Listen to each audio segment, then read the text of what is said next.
The last thing you want to hear when you need your auto insurance most is a robot with countless irrelevant menu options. Which is why with USAA Auto Insurance, you'll get great service that is easy and reliable, all at the touch of a button. Get a quote today. Restrictions apply. USAA.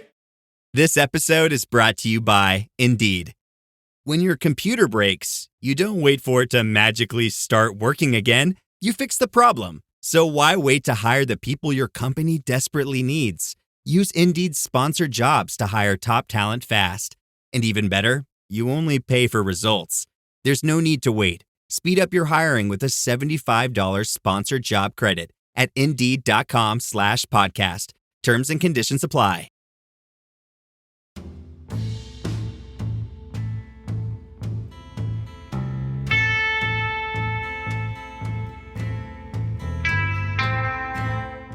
Have you ever seen those optical illusions with two lines? One line ends with arrows pointing outwards, and the other has arrows pointing inwards. You know that the lines are the same length. But every time you look at them, you also swear that the line with the inward-facing arrows is longer. It's called the Muller-Lyer illusion, in case you want to look it up. There are tons of these kinds of optical illusions. For example, two shades of blue that are spaced apart such that they look different when they're actually the same. It's a classic example used in psychology or cognition 101 classes of how even when we know something to be true, our brain can deceive us. But this isn't something that just happens in the visual tricks like the ones I mentioned. We are social creatures after all, and our brains care more about social interactions than comparing the lengths between lines. For Season 3 of In Defense of Fandom, this is the space I want to explore. What happens when our minds fixate on an actor or band member or podcaster, and we start to see things that aren't there?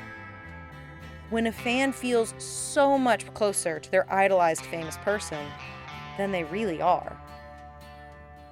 What's the deal with parasocial relationships?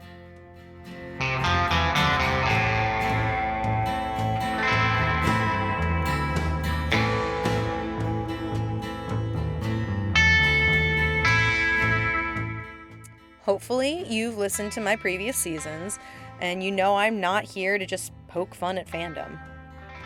Hell, I hope my show's name makes that clear. But I do find fandom practices fascinating, both culturally and socially.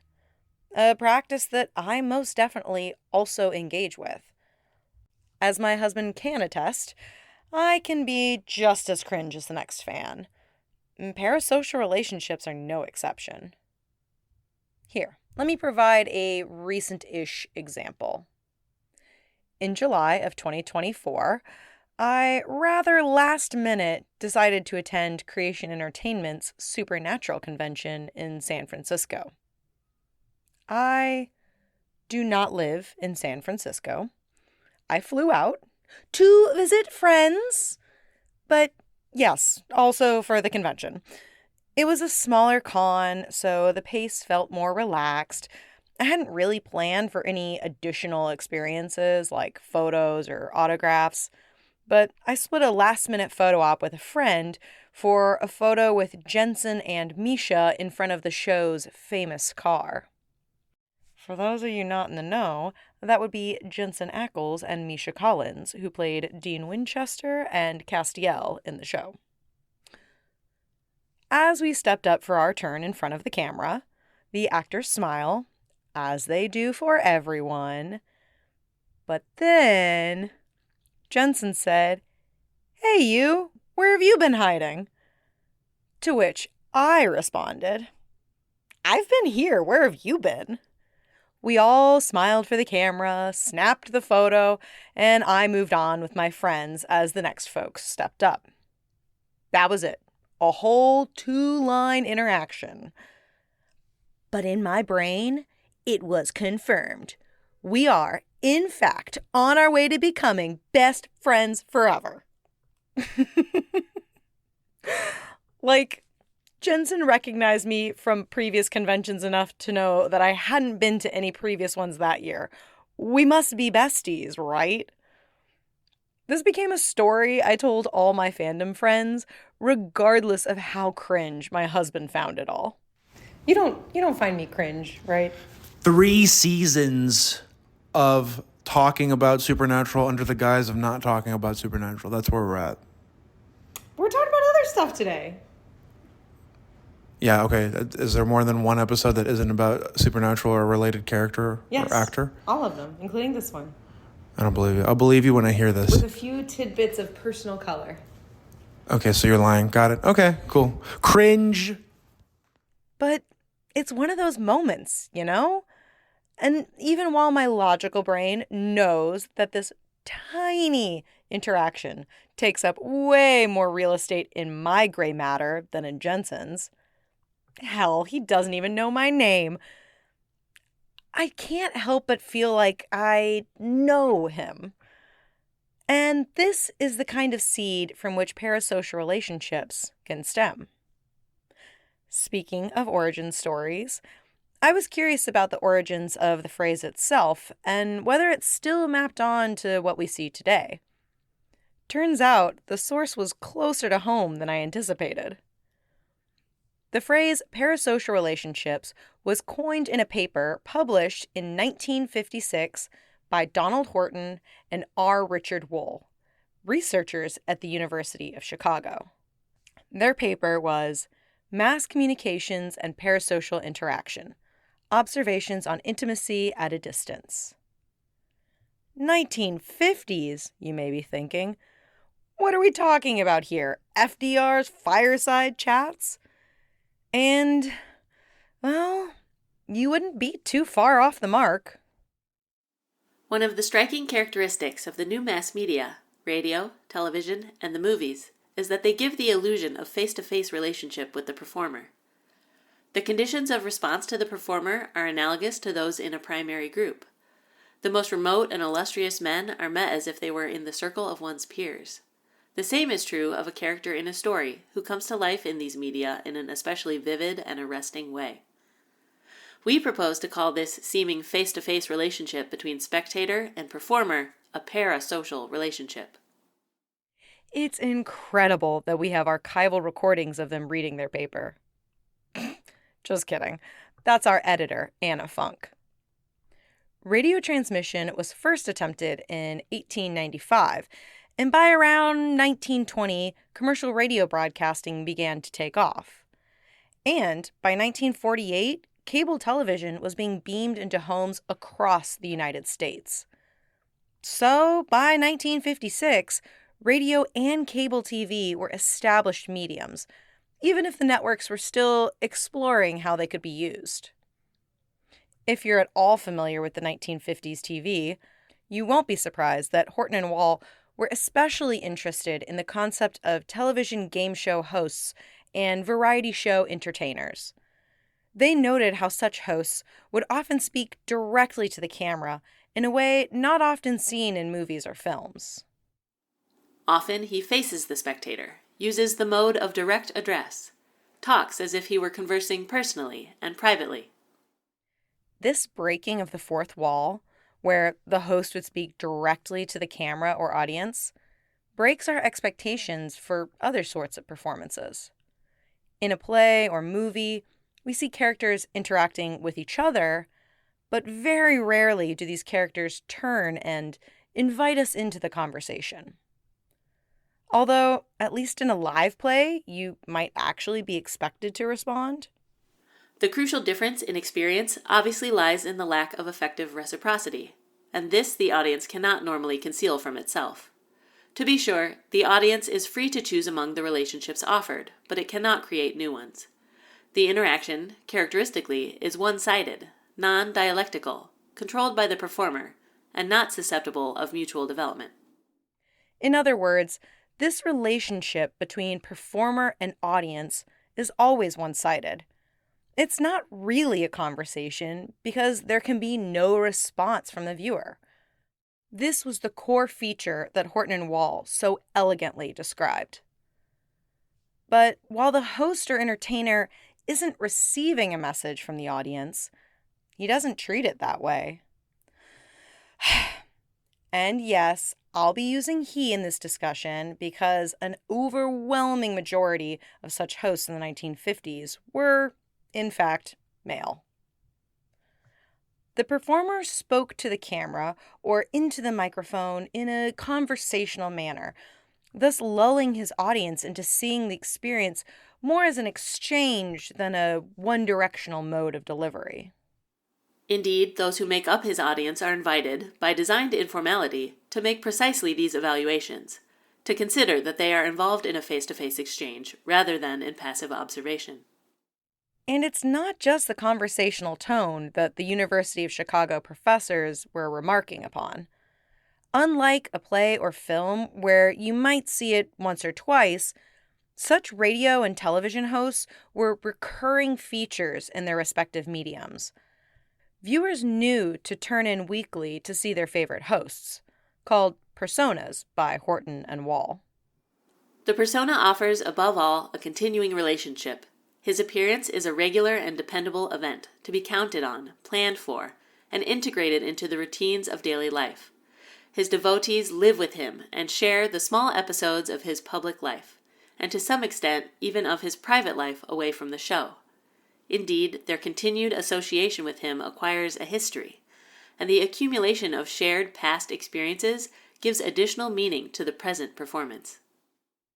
And this is where it gets especially interesting. The mention of small episodes from both his public and sometimes private life. Now we're getting into the real crux of parasocial relationships. The feeling to be let in to someone's personal life. Today, we have Instagram Reels, TikToks, and Architectural Digest home tours to let us peek into celebrities' homes. We feel like we're getting even more of a true glance behind the curtain. It doesn't matter that we know these moments are highly curated by the folks publishing them.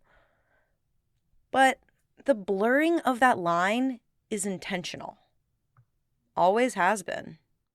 In addition to creating an appropriate tone and patter, the persona tries as far as possible to eradicate, or at least to blur, the line which divides him and his show as a formal performance from the audience both in the studio and at home. The most usual way of achieving this ambiguity is for the persona to treat his supporting cast as a group of close intimates. Thus, all the members of the cast will be addressed by their first names or by special nicknames to emphasize intimacy. They very quickly develop, or have imputed to them, stylized character traits which, as members of the supporting cast, they will indulge in and exploit regularly in program after program. The way that Horton and Wall describe this sounds like how late-night show hosts and their band might establish a patter between each other. Or how public entertainers like Oprah brought reoccurring guests like Dr. Oz or Dr. Phil into their show to build expectations for how the host acts not only in isolation, but also with others in their inner circle.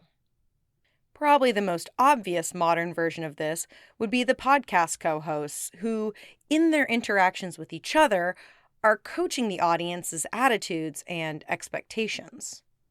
The more interaction occurs, the more clearly is demonstrated the kind of man the persona is, the values to be shared in association with him, and the kind of support to give him. Hearing co-hosts interact on a podcast serves as a kind of indirect coaching for how to act around each persona. Like if you were an avid listener to Reply All, like I was, then hearing host PJ tease co-host Alex in the context of their established relationship built expectations for each of them. Honestly, I think the same things happen at conventions, especially the smaller ones with more face time with the talent, like the Supernatural conventions. Watching Rob Benedict and Richard Speight Jr. joke with each other as co-hosts on stage projects onto how audience members then might interact with them later at an autograph signing or photo op. But going back to Horton and Wall's work on radio and television, every attempt possible is made to strengthen the illusion of reciprocity and rapport in order to offset the inherent impersonality of the media themselves. The jargon of show business teems with special terms for the mysterious ingredients of such rapport. Ideally, a performer should have heart, should be sincere. His performance should be real and warm. The audience is entreated to assume a sense of personal obligation to the performer, to help him in his struggle for success if he is on the way up, or to maintain his success if he has already won it. And this is where I feel the shift from psychology and sociology to the world of marketing. Parasocial relationships aren't just a phenomenon that arise organically on the fan's end, although they can be. Rather, in most cases, this is a cultivated relationship, born out of business interests. A fact that Caring Wayward podcast host and Supernatural fan Marie noted to me in our conversation. I think there's something to say about people who use the term get to define the term, but just rule of thumb, what is a parasocial relationship? And so I started looking up stuff, and being who I am, I was spending some time in Google Scholar. And one thing that I noticed, and that really relates to our conversation from last year, is that like the journals where articles were being published, and yes, there was some psychology and some, human behavior and all that stuff, but a lot of it was actually in business, in marketing, and like in that kind of stuff, which was kind of surprising to me, although that's when I thought back to our conversation and I was like, I feel like I kind of felt that when I was like, but like it's a business tool for these people, right? To be able to kind of like create that relationship with their public. And I'm just like, huh. Okay, so this is like, because we talk about it, but this is supported by fact at this point, like supported by evidence, which I find just kind of mind-blowing at this point. But we'll come back to Marie's broader point in a bit, because even when personas do employ techniques to seem friendly and approachable, that doesn't mean that anyone watching their program will necessarily fall under the spell of parasociality. As the 1956 paper states, it should be observed that merely witnessing a program is not evidence that a spectator has played the required part. Having made the initial commitment, he may string along with it at a low level of empathy, but reject it retrospectively. It takes two to tango, even in the world of parasociality. But when the audience member does buy in, that sets the stage for this sort of relationship. To help push this aim along, and to allow the persona to benefit from their audience's attention and focus, the persona also has to make concessions in terms of their privacy. The standard technique is not to make the private life an absolute secret, for the interest of the audience cannot be ignored, but to create an acceptable facade of private life as well, a more or less contrived private image of the life behind the contrived public image. The persona must decide to what degree they're willing to share their private lives. In modern examples, maybe they post photos of themselves lounging at home, but choose not to show their children or partner. Or perhaps in interviews, they tell personal stories from their lives, but omit certain details to protect at least some element of privacy. And this is where I think we can draw a line between general fandom and the explicit case of parasociality. Public preoccupation with the private lives of stars and personae is not self-explanatory. Sheer appreciation and understanding of their performances as actors, singers, or entertainers does not depend upon information about them as persons.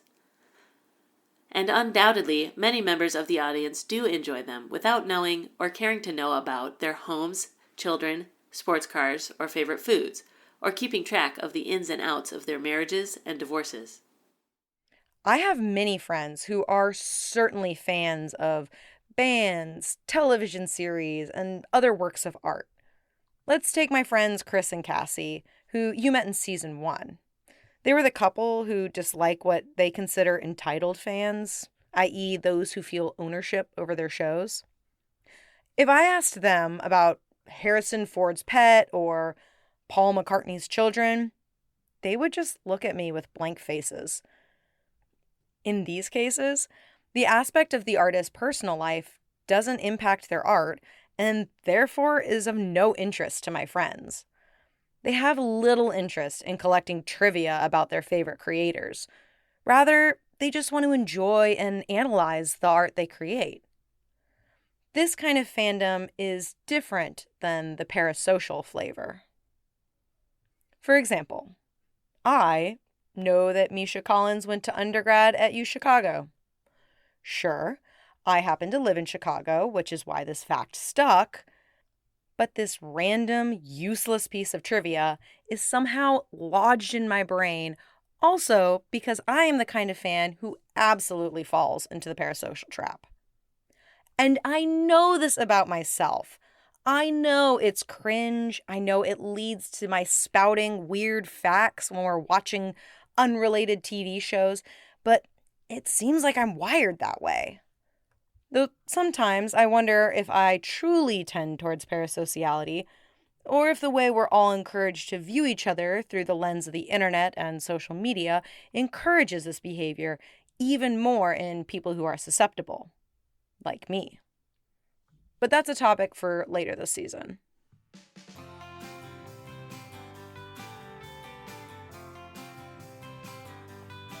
Speaking of, we should probably map out where exactly we'll be headed in this season of In Defense of Fandom. A lot has changed since the parasocial relationships of the 50s. This season, you'll hear from musicians, podcasters, theater performers, and YouTubers about their experience with fans and parasocial bonds. You'll also hear from psychologists and other researchers I interviewed as I've tried to understand the phenomenon as a whole and how it's changed over time with new forms of media. I've even had a few conversations with the famous adjacent. After all, haven't you wondered what it's like not to be the locus of parasociality, but just one step removed? So get ready. We're going to cover some ground this season across forms of media, forms of relationships, and just about everything in between. We'll answer questions like, does form matter, or does parasociality happen across all mediums? What's it like to be the person between the persona or star and the fan? Has the internet made us more socially inept at certain kinds of relationships, including ones of the parasocial variety? Can a parasocial relationship ever become a regular reciprocal relationship? And finally, what positive outcomes can we get from parasocial relationships? And how can we know where to draw the line when we as fans get too obsessive? It seems to follow that there is no such discontinuity between everyday and parasocial experience as is suggested by the common practice among observers of these media of using the analogy of fantasy or dream in the interpretation of programs which are essentially dramatic in character. The relationship of the devotee to the persona is, we suggest, experienced as of the same order as, and related to, the network of actual social relations.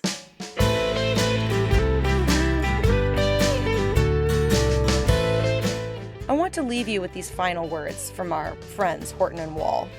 I think it's important that we keep in mind their view of parasocial relationships. Parasociality isn't a special kind of insanity only seen in fans. It isn't listed in the DSM-5, that's the Diagnostic and Statistical Manual of Mental Disorders, as a clinical diagnosis of delusion.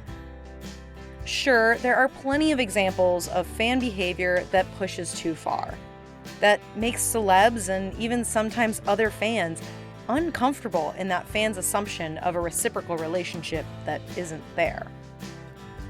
But there are also just as many fans, if not more, who develop such parasocial bonds that lead to positive outcomes, or even just nothing at all but enjoyment on the part of the fan. Really, our brains are constantly looking for connection. It's because we're wired to build bonds that our social species has survived and thrived as well as we have. Humans as a whole care deeply about each other.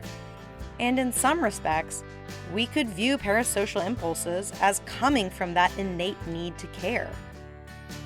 So, while I may find my own behavior cringe when Misha Collins happens to recall my name, I can at least view this as stemming from a very human need to connect.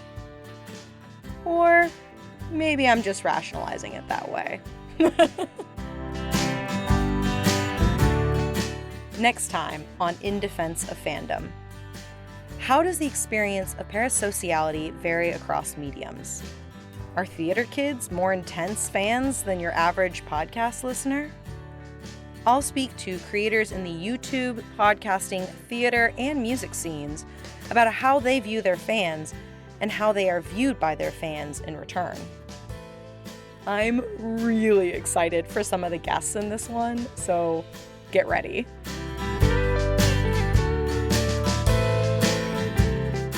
Now for the show's credits. Editorial support was provided by Dr. Anna Funk. Music was composed and performed by Chris Scott. Cover art was designed by Liz Hand. Special thanks to editor Anna for reading selections from Horton & Wall's seminal 1956 paper on parasocial relationships. In Defense of Fandom is part of the Geekscape Podcast Network. If you like the show, giving us a review on Apple Podcasts is a great way to help support this work and help even more listeners discover us. Your support is deeply appreciated. Why are you so mean to me that you can't just give me the audio I request? It's a thing you say to me all the time. I just don't bother recording. Yeah, you have to get me in the mood. You have to, I can't just say. Do you want me to start talking about stuff? About cringy stuff? Is that helpful to you? You're listening to the Geekscape Network.